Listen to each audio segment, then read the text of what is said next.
Here we are, back at it again. Another night, another reaction. Tonight we got John Hamilton, and if you guys don't know, I'm very much into fitness. Of course, I'm in the military, but he had a interesting video that I had ran across that I kind of wanted to check out with everybody, and that I want to kind of react to. Right. So, the name of this video is "How to Train Like a Soldier," or why every why every man should train like a soldier. I think that's big because in the fitness community, a lot of times what I run into is now I run into people who just want to get big. Like, hey man, teach me. I want to be bigger. I want to be bigger. I want arms like yours. I want to bench how you bench. I want to squat what you squat. And I find that troubling. I find that extremely troubling because the thing is, at this age, right? Everything I do is for utility. So that's always troubling to hear. But I seen this video and I thought it was real interesting once I ran across it. Shout out to John Hamilton for this video.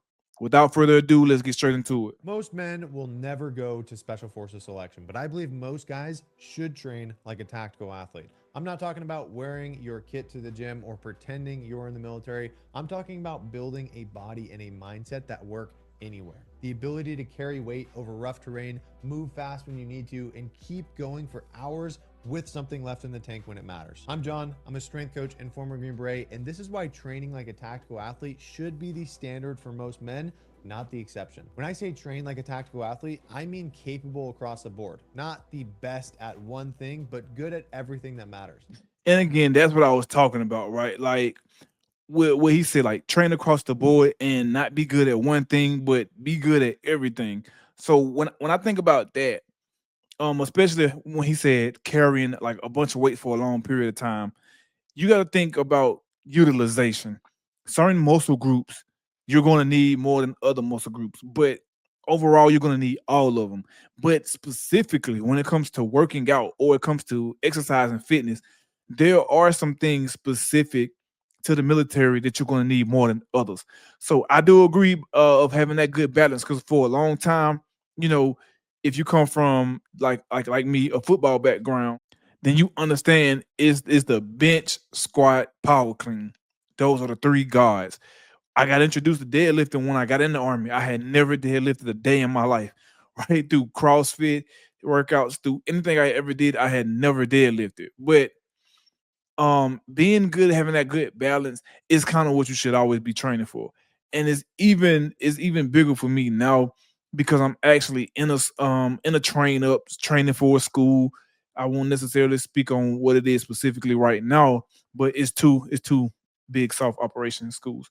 So that's the thing that I'm talking about. I agree very much because when it comes to being a soldier, when it comes to training for schools, especially if you want to go into special operations forces, it's certain things you're gonna have to be good at, and there's other things that you're gonna have to be, I would say, very well balanced at. Okay. Now, of course, the physical isn't everything, but it's still some things that we need to focus on in order to be ready for those things, right? If that makes sense. Hack for miles, run hard for short bursts, lift, drag, carry, push, and stay sharp under stress. And you can do it today, you can do it tomorrow because your body's built to recover. People hear tactical and immediately think smoke sessions, punishment workouts, or random pain. That's not what this is. Real training is structured, progressive, and balanced. It builds durability first so you can handle the work that comes later. And to be honest, I learned this the hard way. When I finished the Special Forces qualification course and got to my team, I made the same mistake that a lot of new guys make. I started chasing size and let hypertrophy become the only focus of my training. I got bigger, sure, but I lost some of the durability and recoverability that came from the athletic work I used to do. And the little imbalances that I had started turning into nagging issues. I could still perform. Again, that's a major thing. And I'm gonna be honest, the same exact thing happened to me, right? So of course, like for any new soldier, for anybody that's been in it for a long time, you can remember back or you can think back, like going to basic and AIT, you're gonna be significantly smaller than what you are years later in your career or at your first duty station, right? So I think I left basic three or 4 years ago at like 175. I came in at around 200 pounds. So extreme weight loss. But Then I was running like a 14-minute, 14:22 mile. And I'm talking about hundreds in every other area. So I'm scoring like 595s, 593 on my worst day at that size. And just me having that utilization and having that well balanced, I would say, strength and endurance for what we're doing, right? Until I got to my first duty station.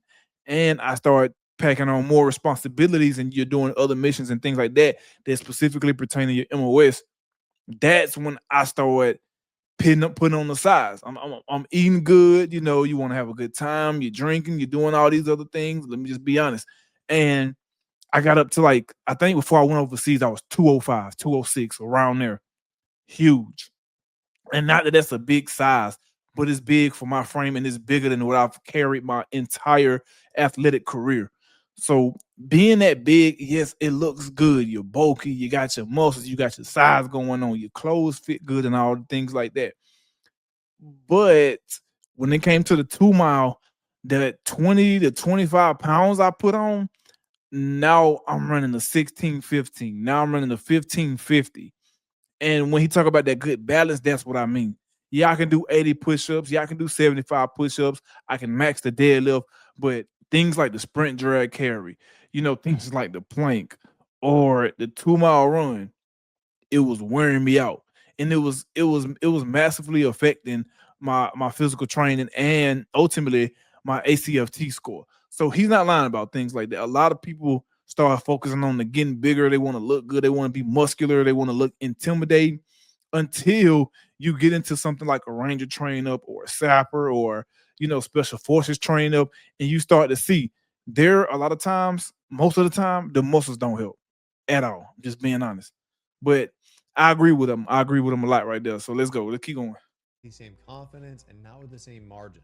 And that experience changed how I coach. I want men to be useful and capable first. Looks can come along for the ride, but capability leads. The first pillar is endurance. And this is one that guys underestimate. Strength gets the attention because it's easy to measure, it's what we like doing, and endurance isn't very flashy, but it's what holds everything together when things get hard. You can be strong for a single lift or explosive for 30 seconds, but if you can't keep moving when your heart rate's high and your legs are burning, none of that really matters. And building this does not have to be complicated. Start with easy, steady aerobic work to build your foundation, then layer in one short, high quality interval session per week. And unless you have a runtime goal, this can be done on a rower, bike, skier, whatever you want that allows you to get your heart rate in that zone. Over time, your body learns to recover faster, stay efficient longer, and handle more work with less stress. So when he talks about endurance, to me, check this out, y'all. Let me just be 100% honest. I'm 32 right now. Okay, I'm 32, going on 4 years in the military. I've been an athlete my entire life: football, basketball, wrestling, gymnastics, boxing, anything you can think of besides soccer or tennis or something like that. I've done. So when it comes to hard work, when it comes to long, brutal days, hot days, tiring days, the weight room grind, when it comes to things like that, I'm used to that, right? I'm okay with that. But I would venture to say football is a different type of conditioning. So when he talks about endurance, when I had got into the military, it was something different. Because I can say for boxing, yeah, sometimes you are incorporating sprint in there. You are incorporating those explosive workouts because you're fighting, right? You need to be explosive. But when I was doing my conditioning for boxing, it was just it was packing on a lot of miles. So it would easily be 3 to 7 miles for a warm up, and then you know you got your practice in the ring, your drills in the ring, and then you got an actual warm up, before you go and do your shadow boxing and things like that, and then you got, of course, you got your sparring, and that will go on for 3 or 4 hours. So I'm talking about like on a good day, 6, 7, 8 hours sometimes, or maybe 5 hours, like on a regular day. A lot of that training in boxing built me up for endurance and conditioning, but it was never timed. It wasn't until I got to the army where they was like, "Hey, you need to run a 2 mile within this to have this score," and I was like, "Good grief! I'm older than most of these cats, and I'm not a good runner, right? I am not a good runner at all." So I had to completely change my mind and my mentality, and I had to completely change my training for what I do now. So endurance is a big thing, and it's probably my most probably my most sought after, I would say, trait when it comes to fitness now. Like, it's nothing more that I focus on besides endurance, muscular, or just if it has to do with conditioning, endurance. So 100% what John said, like endurance is paramount to everything else, I believe, right? On the physical side, of course. But yes. The second pillar to this is strength. Not the kind you chase with a pump in the mirror, but the kind that holds up when things get heavy, awkward, or unpredictable. Tactical athletes need strength that transfers, not just numbers on a barbell, but strength that shows up when you're dragging a sled, hoisting a pack, or carrying another person if need be. And strength in this environment is not about how much weight you can move one time, it's about how many problems you can handle before your body gives out. And the stronger you are, the less everything else costs. This kind of strength doesn't come from chasing endless accessory work, it comes from picking movements that build your frame. Lifts like trap bar deadlifts or Zercher squats teach your body to brace and move as one unit. Split squats and step ups give you the unilateral control you need on uneven terrain. Carries make you strong in the simplest, most honest way possible, which is picking something up and walking with it. And you don't need to live in the gym to build this. 2 to 3 sessions a week done well are enough to develop the kind of strength that carries over into everything else you do. The goal is not to be the strongest guy in the room, it's to be the one who can keep going when everyone else is spent. All right. This one I do love, and I'm about to use. I'm sorry, big dog. I got to put my boy out on the spot. I got a young guy, big frame. I'm talking about, like, when he's not training, 230, 240, stocky, 6'2", big guy, right? And he's strong. I'm talking about on a bad day, he's extremely, like, ridiculously strong. But what I try to get him to understand is, like, like John said, that strength, that carryover to durability, and the applicable strength that you need is different from what we do in the weight room, right? And I have to put endurance again with strength. So I'll say muscular endurance. I think that would be more practical for the strength thing, because at any given time you're going to be lifting things. I'm gonna say 80 to, worst case scenario, 200 pounds, and the 200 is like a human, right? Um, if you're carrying your litter or something like that, ammo, or if you're carrying like things that you need for the mission, yeah. So that's what I'm saying. Like 50, 80, 100 pounds. Those are things you need to be carry. You need to be able to carry at a drop of a dime, at a moment's notice, for who cares how long. So for instance, like, we do log PT, and it's you and a buddy, and y'all carrying this log 4 miles. 4 miles. I'm not lying. Like, 4 miles you're carrying this log. And it could be 100 pounds, 150 pounds. Some logs could be lighter. So yes, when you're doing your training, when you're doing your workouts and everything, you need to be focusing on reps. I know a lot of people like to go in there, and some people have a certain kind of plan, right? Some people have a certain kind of workout plan, and it may work good for you. It may be getting you stronger, but how long can you sustain that strength? So you may be able to do 225. If you can push up 2 plates, that's great. If you can push up 3 plates, that's great. But now what impresses me more is how many reps you doing with that. Because yes, everybody loves the strength. But I think what's more impressive is how long you can last in that. If you see somebody strong and they're strong over and over and over, or even if they're relatively strong, like, you can tell this guy got a little bit of strength, but not as much as that guy. But this guy never gets tired. That's more impressive. So I agree with him on that too. And that's one thing that I changed too. I was always, especially overseas, putting, I'm talking about the most weight you can think of on the bar. I'm hitting new PRs every month because I just was packing on more weight and more weight, eat more food, packing on more weight, right? But what I started to realize is I burn out quick, and I didn't like that. So I'll do half of what I'm doing as a max, or a third of what I'm doing as a max, and I'll just do it to failure. I'll take some time to recover, come back, do it to failure. Like every single workout, I'm training to failure because I want to maximize them reps to a point now where I can do 25, 35 reps and I can do that for multiple sets. And it's carried over amazingly in my training, but I've trained my body for that, right? I've prepared in the gym to have that. Even though I may not be doing the same type of workouts, I may be doing a full body workout where it's burpees, kettlebells, dumbbells, incorporating all these different things so I can build up that muscular endurance, right? If that makes sense. So let's keep going. I love that what he said. Let's check out the third pillar.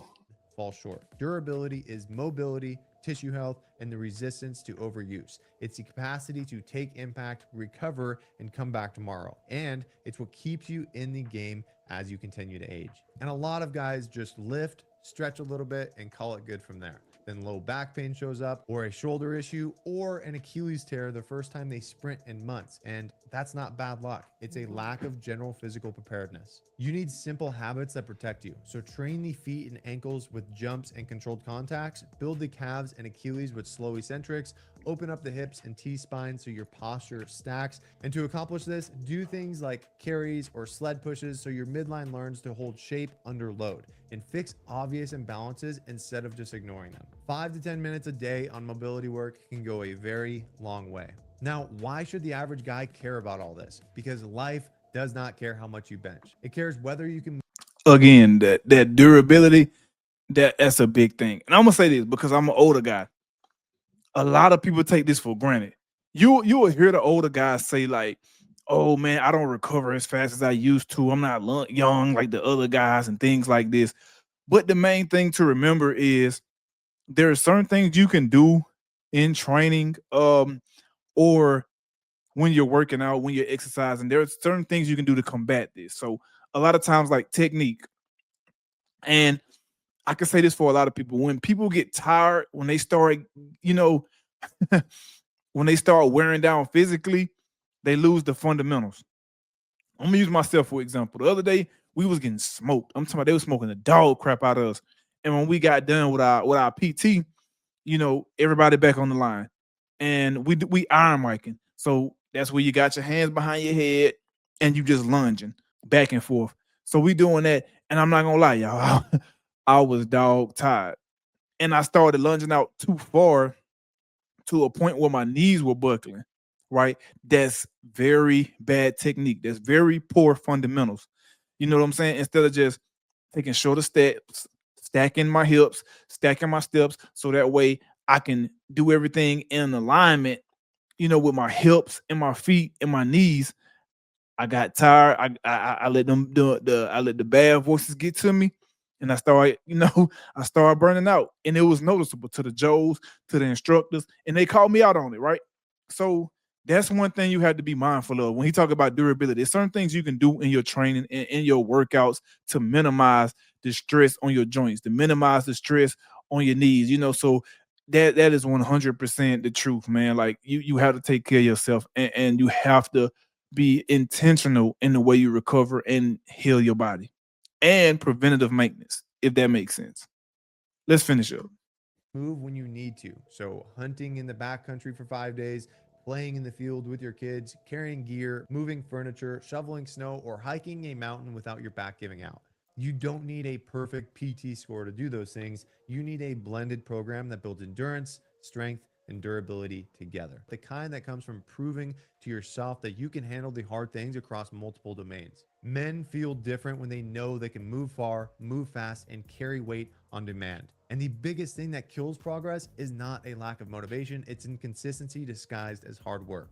Guys think the answer is to go all out on every session, crush themselves into the ground, and somehow that's going to build elite performance. It doesn't. That approach builds exhaustion, not capacity. And a well rounded week doesn't have to be complicated. A couple of easy aerobic sessions to build your engine, 2 to 3 solid strength sessions that keep you durable and capable, one short, high quality effort to sharpen your edge, and daily movement or mobility work that keeps everything running smoothly. Simple is what works for the long haul. So, training like a tactical athlete isn't about LARPing. It's about capability. It's about building a body that works in the real world and a mind that stays calm when alarms start going off.